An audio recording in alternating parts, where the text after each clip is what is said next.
Nang atong pagpangandam sa Sinulog, actually, tanaw na ako na naka sa 95%. Wow. So, ang ato na lang, ang giampo nga ang weather, maayo. Kaya kahapon, okay raman sa good gihapon ang atong festival queen. Okay. Kaya ang ako lang nasukan, nakita na ko ang Basura. basura. So, well, this is one of the things that we need to focus also in areas sa atong mga coastline.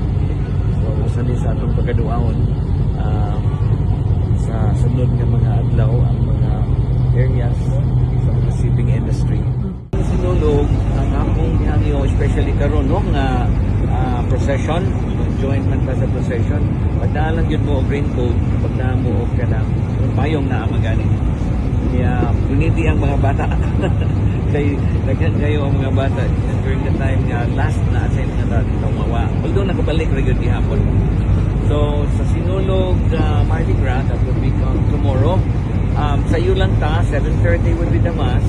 Kunya ato yung siguro nga sa iyo ta mag-start around 8:45, 8:30 para atong tanang contingent makapasok yun sa daan. Kunya dito sa grandstand mahuman ta more or less from 8 to 8:30. By the time Martinas. Okay, so much.